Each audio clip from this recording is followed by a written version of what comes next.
কুমিল্লার মুরাদনগরের করইবাড়িতে প্রকাশ্যে মা, ছেলে ও মেয়েকে পিটিয়ে হত্যার ঘটনায় জড়িত 6 জনকে গ্রেফতার করেছে র্যাব। মোবাইল চুরির ঘটনাকে নিয়ে মব তৈরি করে এই হত্যাকাণ্ড বলে জানিয়েছে র্যাব। এই ঘটনায় 38 জনের নাম সহ অজ্ঞাত বেশ কয়েকজনকে অভিযুক্ত করে মামলা করা হয়েছে। বিস্তারিত গ্যালম্যান শফির রিপোর্টে। মোবাইল ফোন চুরির ঘটনাকে কেন্দ্র করে 3 জুলাই কুমিল্লার মুরাদনগরের বাঙ্গড়া বাজারের করইবাড়ি এলাকায় 3 জনকে পিটিয়ে হত্যা করা হয়।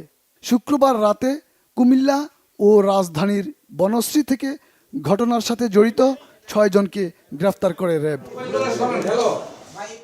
শনিবার রাজধানীর কারওয়ান বাজারে র্যাব মিডিয়া সেন্টারে এক সংবাদ সম্মেলনে র্যাব 11 এর অধিনায়ক লেফটেন্যান্ট কর্নেল সাজ্জাদ হোসেন জানান, একজন স্কুল টিচারের মোবাইল ফোন চুরির ঘটনাকে কেন্দ্র করে এই হত্যাকাণ্ড ঘটানো হয়েছে। নিহতরা আক্রোশের শিকার।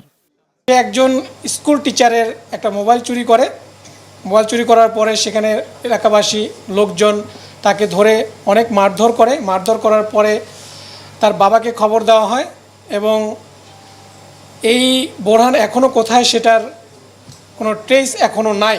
তার বোরহানের পরিবারের ভাষ্য অনুযায়ী, তার বাবা জসিমের ভাষ্য অনুযায়ী, সেটা নিয়ে পরবর্তীতে বিভিন্ন এলাকা পর্যায়ে সালিশ হয়, মিটিং হয়। পরবর্তীতে এই বোরহানের বাবা বাঙ্গারা বাজার থানায় একটি অভিযোগ দায়ের করে। এলাকায় নিরাপত্তা জোরদার হয়েছে বলে জানিয়েছেন র্যাব কর্মকর্তা। একটা মোবাইল চুরিকে কেন্দ্র করে এবং থানায় অভিযোগকে দায়ের করা নিয়েই মূলত এই ঘটনাটা ঘটে এবং এটা আক্রোশের একটা শিকার। মব তৈরি করে আইন নিজেদের হাতে তুলে না নেয়ার পরামর্শ দিয়েছেন র্যাবের এই কর্মকর্তা। খারাপ কাজ করতে বলে না। গ্যালম্যান শফি, বাংলা ভিশন, ঢাকা।